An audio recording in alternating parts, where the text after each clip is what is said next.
Today is a celebration of Dr. Martin Luther King Jr., and it's a day where we celebrate the work that he started and inspired us and the torch that he carried for this dream of the beloved community, a world where all people are valued, where love overcomes hatred, and where we recognize our deep interconnectedness.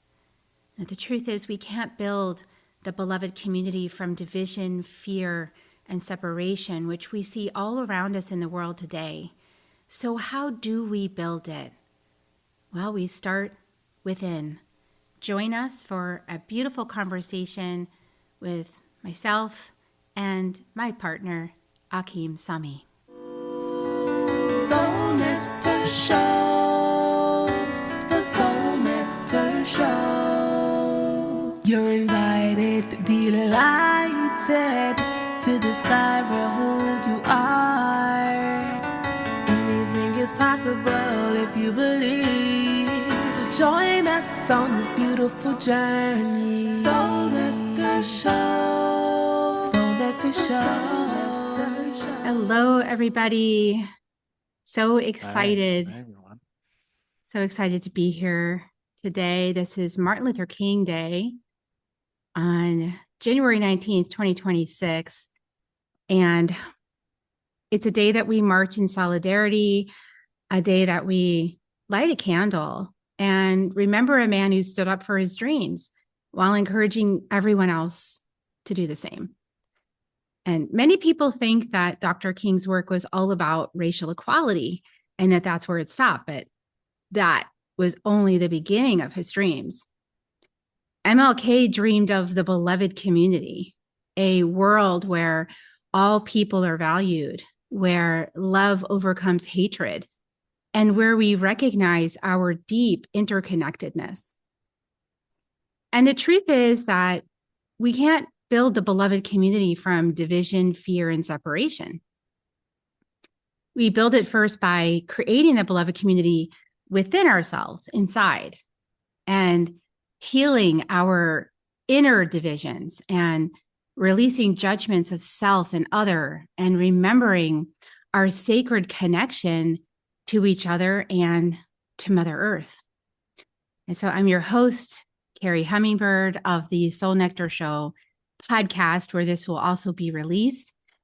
And I'm also the co-founder of the Inner Medicine community. And here to join me today is my sacred partner, Akeem SAMI, who is also a co-founder of Inner Medicine community. And Akeem brings a lifetime of martial arts mastery as a 6th degree black belt to Inner Medicine community and to our talks and everywhere he goes. It's embodied, as well as his training as a pranic and advanced shamanic healer, offering rich insight about mastering self. He's also a somatic healer as well as a licensed massage therapist. I like that part a lot, massage therapist part. So yeah, it's pretty cool. So today, Akeem and I are here to have a conversation about the inner work of the dream. How do we bring that higher frequency dream of love, peace, unity, and diversity down into the density of what we see in the collective, the hatred, the racism, the misogyny, the battles over who's right and who's wrong? There's a lot of that going on right now in our collective. So just like it was in the time of MLK. And so we've got to begin with an understanding of our interconnectedness. And I love this quote by Martin Luther King Jr. He says, "We are caught in an inescapable network of mutuality, tied in a single garment of destiny. Whatever affects one directly affects all indirectly." And I have felt the truth of these words, and I know it's true. The Native American indigenous ancestry I have, they live by that. Our medicine lineages that we work with in Inner Medicine community, they live by this knowing that we are part of the sacred web, the sacred hoop all together.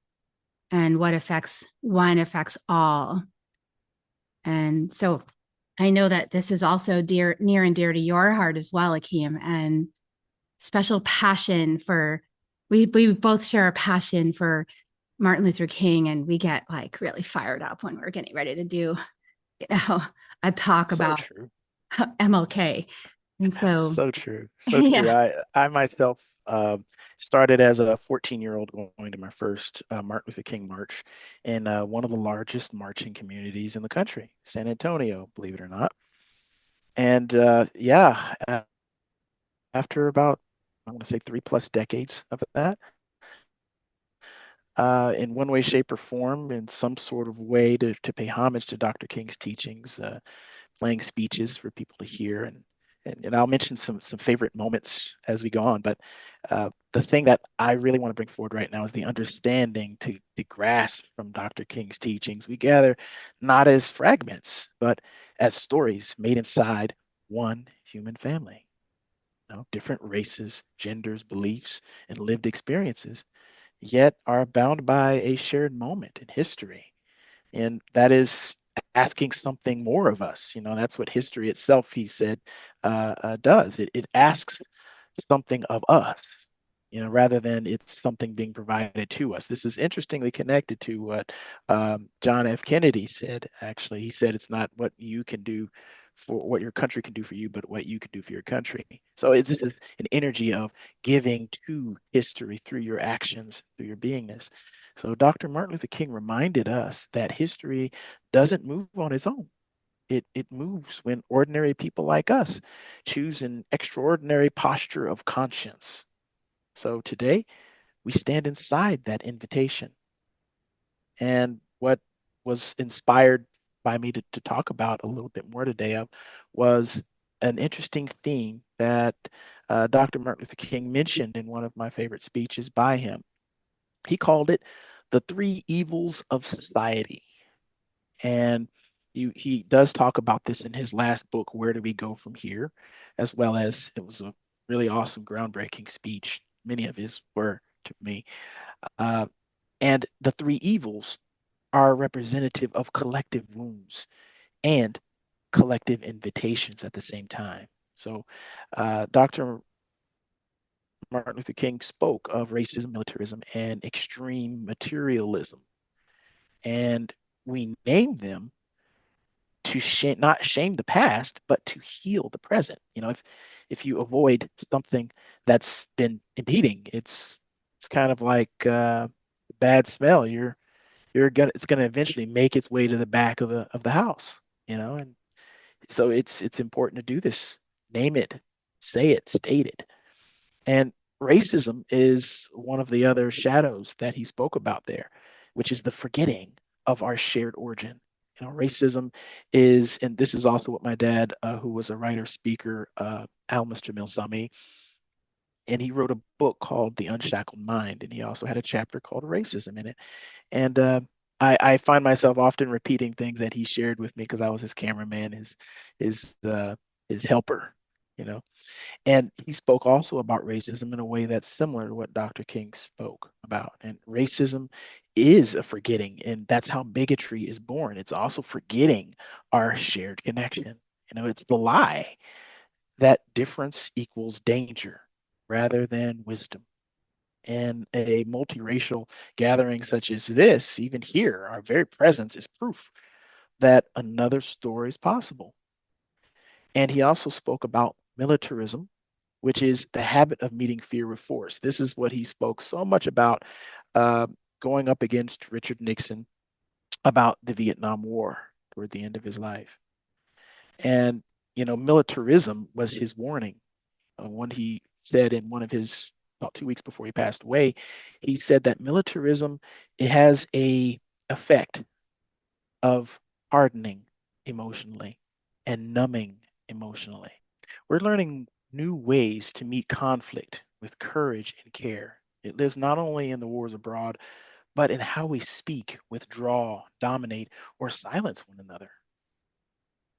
Poverty is one of them as well. The economic issues that we face in society are ever present, with more people living on the poverty line now than in many years before in this country's history.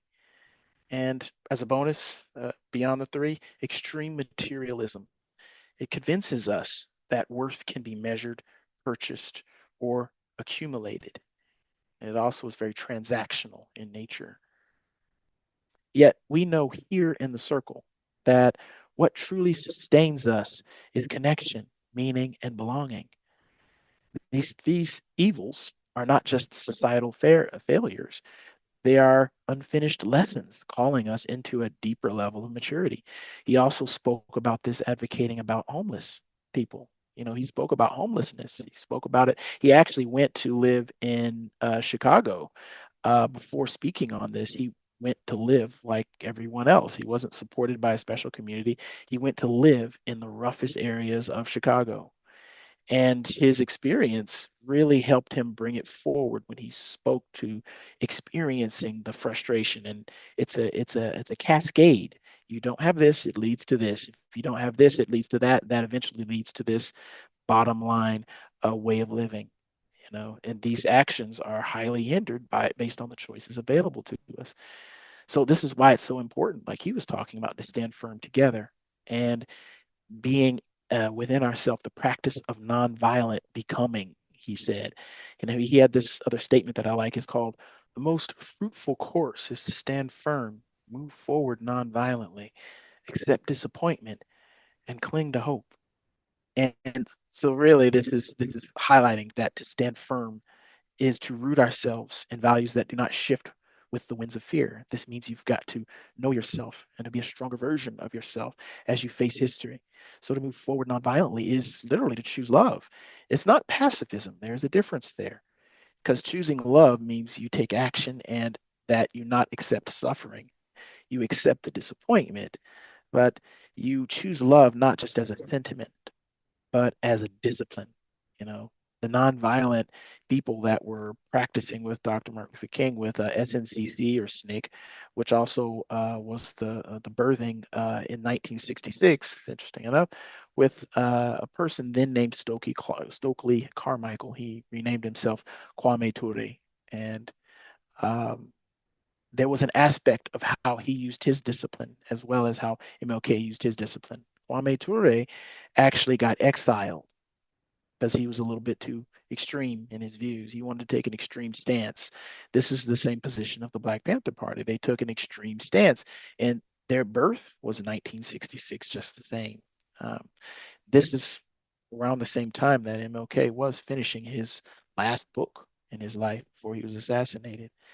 And he said to accept disappointment is to actually remain open hearted, even when change comes slowly. To cling to hope is to trust that unseen roots are growing beneath the soil.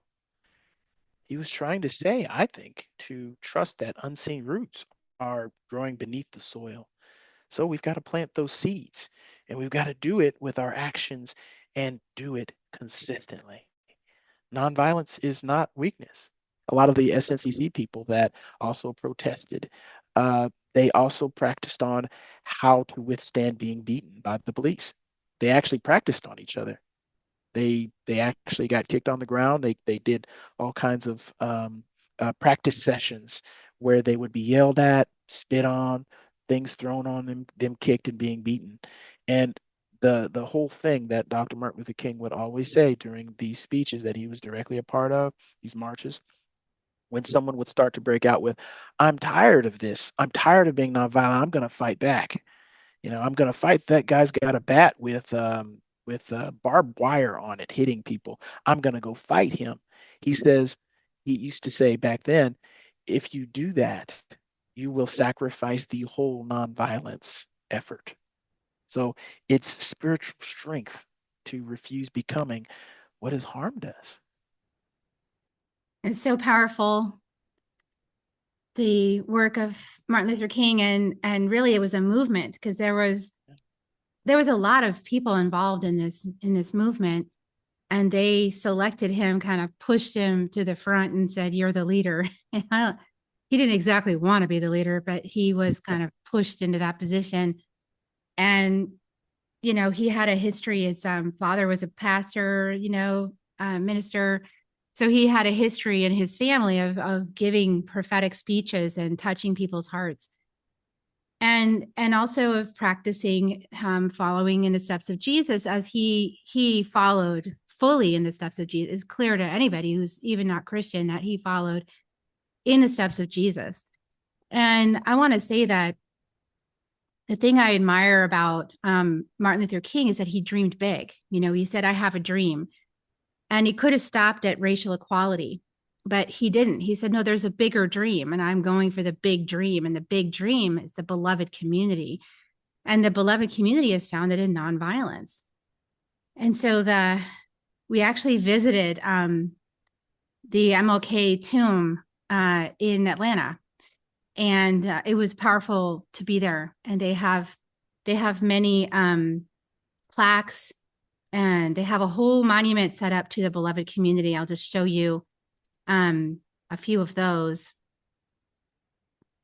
But what's powerful about it is that the energy of that place is amazing. Like, you literally just have to go and experience it for yourself.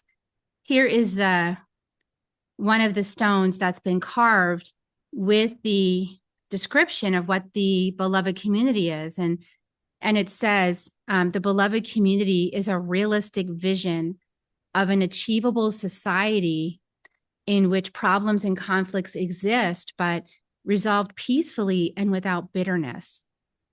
In the beloved community, caring and compassion drive political policies that support the worldwide elimination of poverty and hunger and all forms of bigotry and violence. The beloved community is a state of heart and mind, a spirit of hope and goodwill that transcends all boundaries and barriers and embraces all creation. At its core, the beloved community is an engine of reconciliation. This way of living seems a long way from the kind of world we have now. And this was, I think, Coretta Scott saying this. She created this monument. This way of living seems a long way from the kind of world we have now, but I do believe it is a goal that can be accomplished through courage and determination and through education and training if enough people are willing to make the necessary commitment. And there's actually 6 principles of the beloved community. And so I'll just say what they are now. They have a stone, a giant stone dedicated to each one of these at the center. Principle 1 is nonviolence is a way of life for courageous people. I love that. For courageous people. It is active nonviolent resistance to evil. It is aggressive spiritually, mentally, and emotionally. And it takes a lot of discipline. That was my little aside. And principle 2 is nonviolence seeks to win friendship and understanding.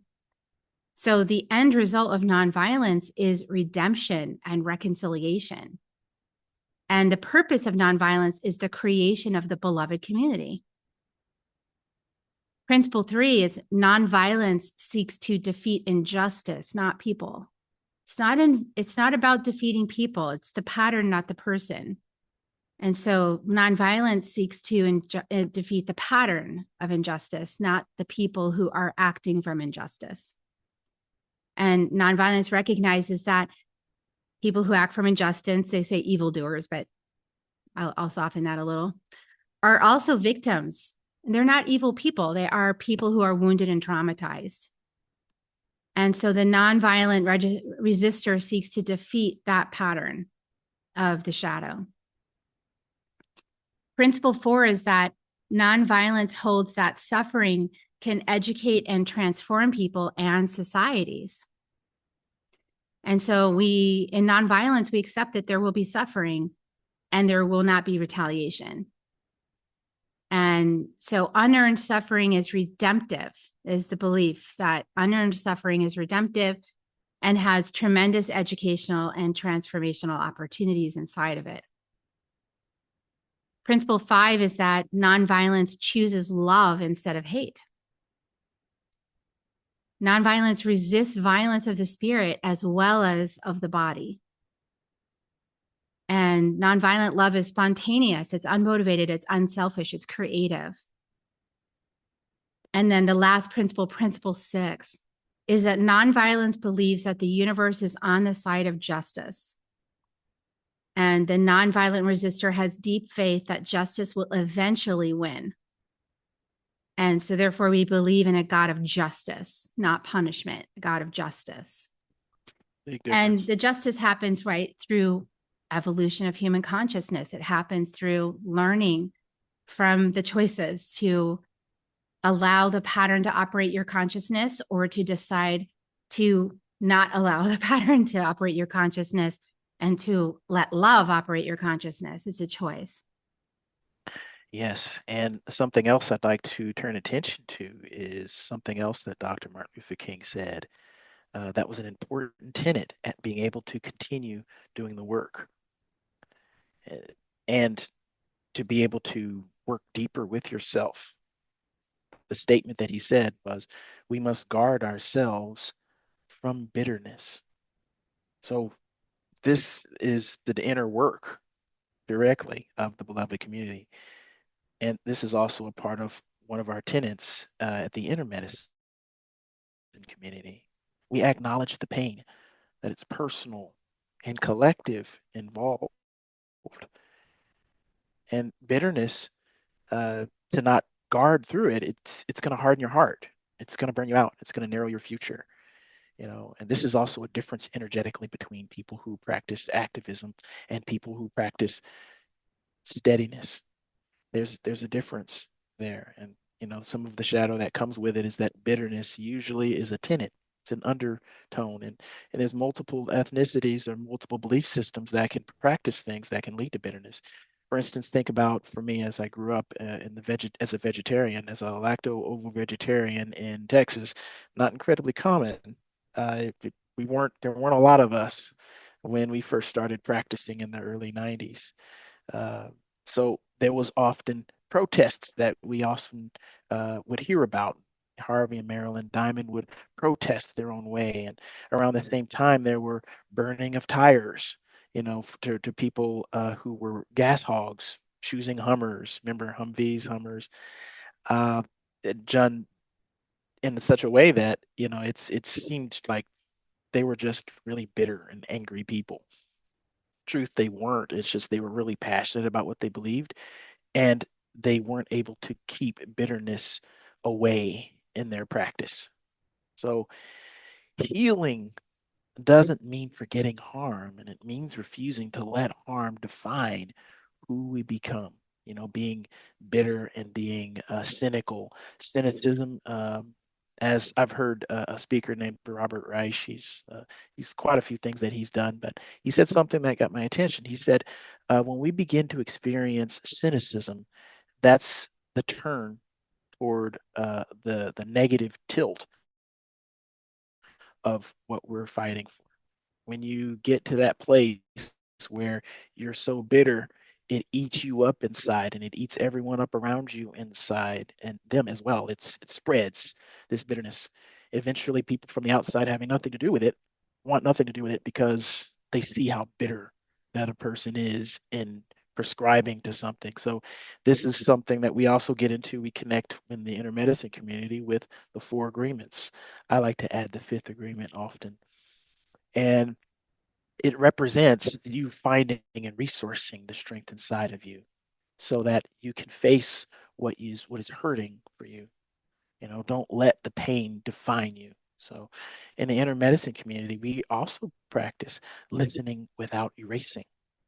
We don't ignore it. We don't pretend it's not there. That smell that we're smelling is in this room. So let's deal with it before it spreads to other rooms in our house. Naming truth without humiliation, holding grief without surrendering love.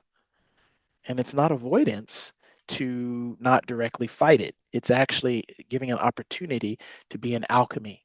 So the fighting and avoidance, those are things that are the shadow aspect that always come back to bite you. So in the intermedicine community, we work with the alchemy of it. We let it be there. We make it okay to look at it and face our shadows, face our difficulties. So seeing the vision hidden in this particular generation's ordeal, I'd want to say particularly Generation X and after.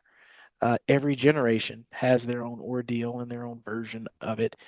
And us, if you are in the Generation X category, we're now being positioned in the places of love and leadership. We have an opportunity to use love instead of hate and fear. And our ordeals show that division uh, when there could be dialogue is possible to a place where it brings us deeper into fear. So this fear could be understanding instead.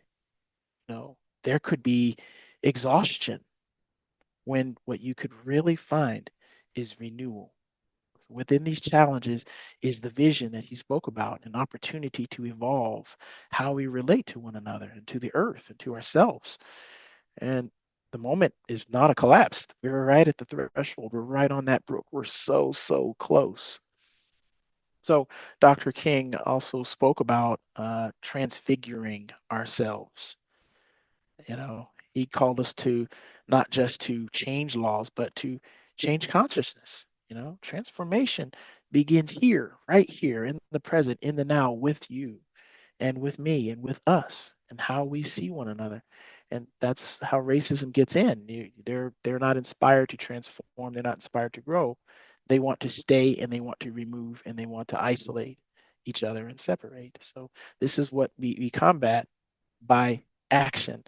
Rather than fighting a person, we're moving deeper inside of ourselves to connect, and how we see one another and how we speak across these differences, how we embody compassion in daily life. I mean, the beloved community that Coretta Scott King wrote, it's not about uniform, it's harmonized diversity, many voices, one commitment to dignity. Yes, and the practice of the inner work of the dream is actually doing the inner healing, like noticing what it is in the outer world that you're finding personally inner conflict about, and it's challenging for you to accept it. Doing that inner work to bring healing to yourself, and not just yourself, but your ancestors, the collective, our society, our different groups where we have engaged. And so when we bring the dream inside and we look at it from the landscape of self, can actually do a lot of work to transform the experience on the inside that then allows us to be able to hold more space on the outside as sacred witnesses. And is actually in that sacred witnessing that so much healing happens, because when someone is sharing something that is on their heart, and instead of erasing it or trying to push it aside or trying to bury it, you actually are just with it and you just receive it and you let it come in and you feel everything that it stirs up inside of you. And you say, is there more? People feel heard. They feel received. They feel witnessed. And then from that place, so often people are ready to let go of it at that point, instead of digging deeper and entrenching in it. Knowing that who we are is not what we think. Who we are is beyond our ideologies, our beliefs, the thoughts in our head, what we think is true. Who we are is so much more vast.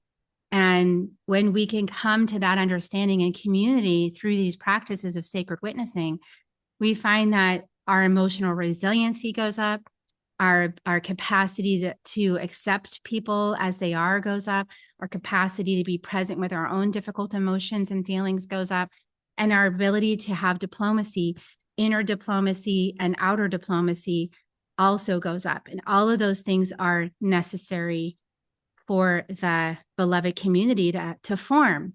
And it takes action. It takes love and action. It's not easy to lean into a conversation where maybe your body is like, I don't want to have this conversation. I'm getting off this call. I'm leaving. And, and what if you stayed?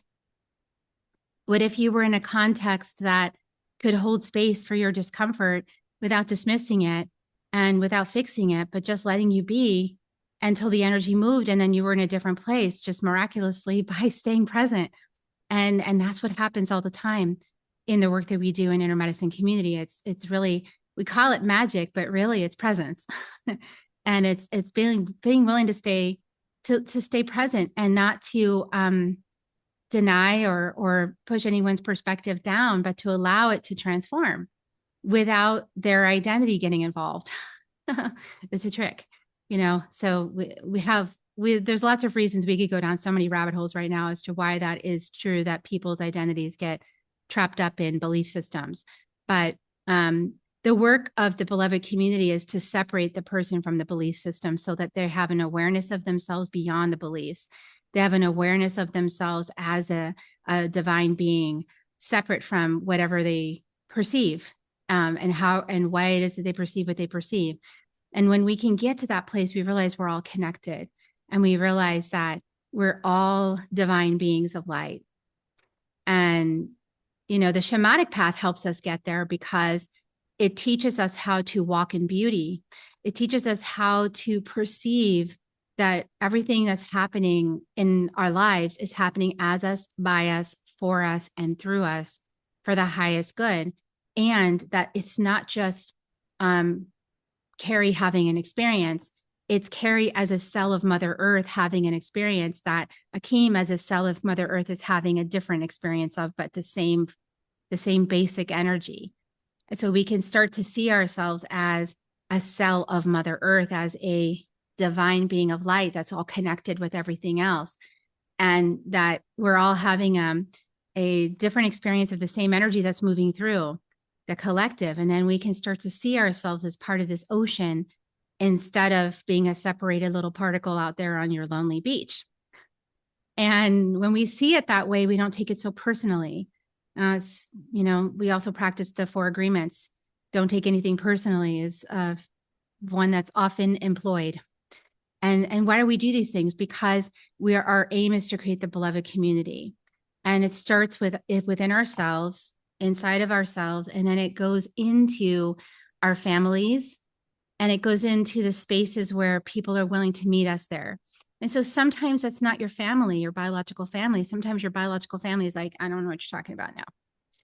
And so intermedicine community or places like this, creating the beloved community can be safe spaces for everyone to practice this muscle of diplomacy, to practice this muscle of acceptance and being present with, you know, and and as we do it here, it ripples out, and then we're able to try it out in different spaces that might be a little harder for us, like around the family dinner table, you know. So this is how we need to embody the dream. So it's nice to have the vision and the dream, but if it's just a feel-good dopamine hit, and then you're off to the races, and you're back to life the way it was, then it didn't really do anything. It didn't transform you. It didn't become a new way of being. It didn't bring you more into your authentic self. And so we're embodying the dream. We're dreaming it, and that's important to envision it. But then it's about becoming it and walking life as it, literally walking life as a blessing and through your spiritual practice. And so there's practical ways to be the dream that we also share in community. And I want to say, like, we were very inspired to do today's podcast because we love Martin Luther King, and you're here, so we know you love him too, and what he stood for. And the dream is still in the making, and the dream is New Earth, and we are creating that together.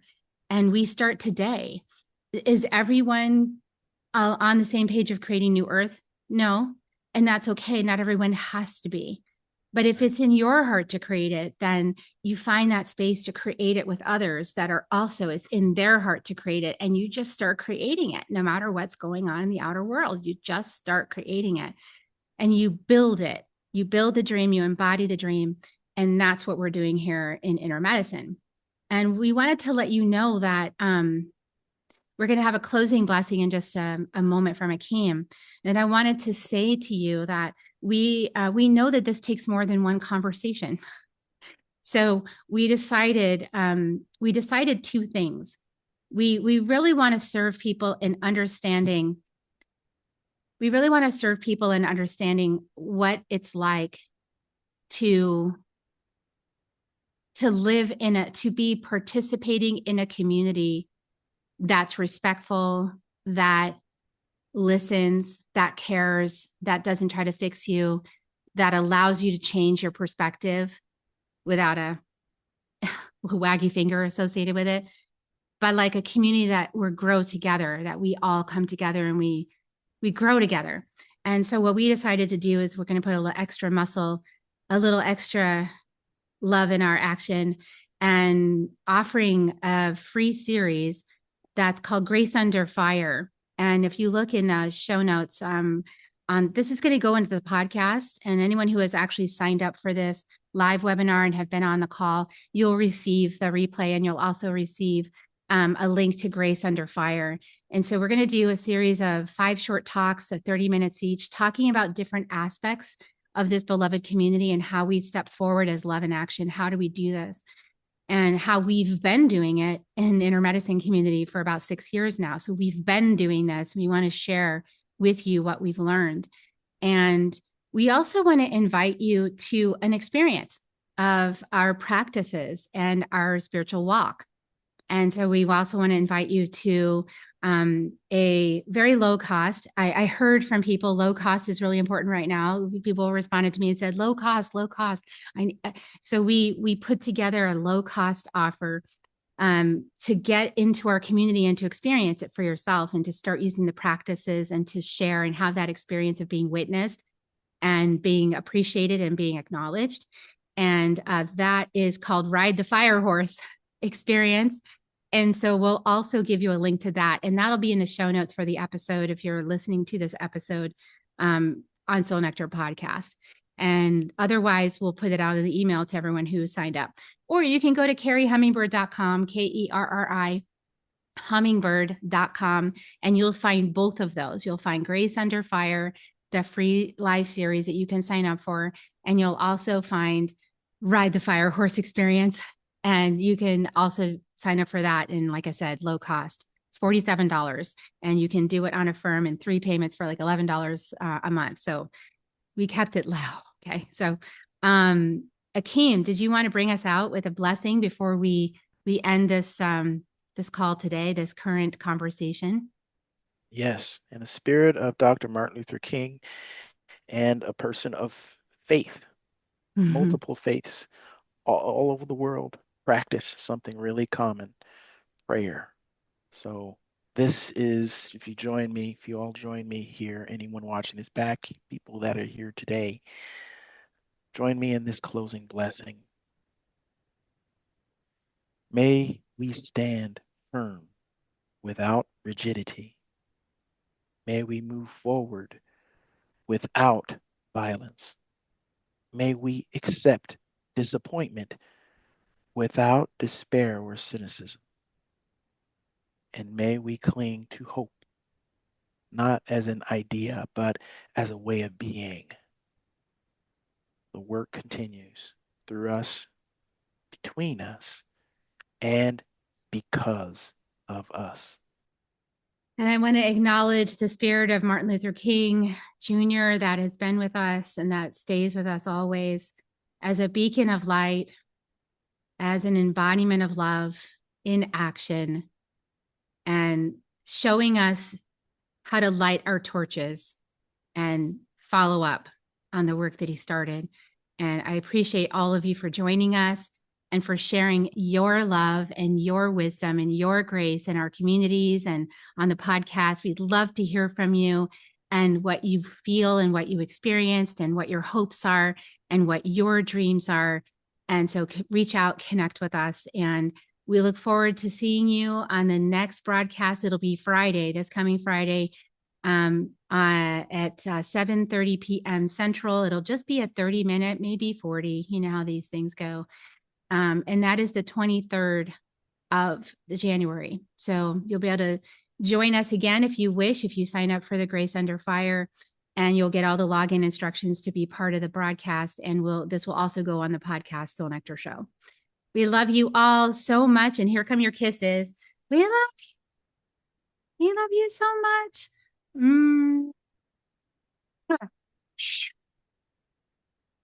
And we'll see you next time. We'll see you on Friday. Bye, everyone. Bye.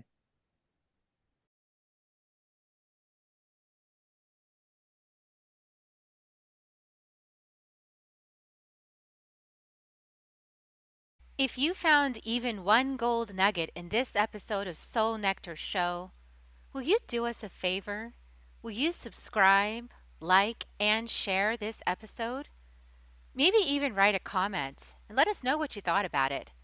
We really, really want to engage with you at a much deeper level. Let's be part of community together. Have a great week, everyone. Bye for now. To dive in deeper to nourishing conversation, visit soulnectar.show. Soul Nectar Show. Awaken, awake, Nectar Show. Take a sip from the drip of nectar, from the source of who you are. Soul Nectar Show. Yeah, yeah.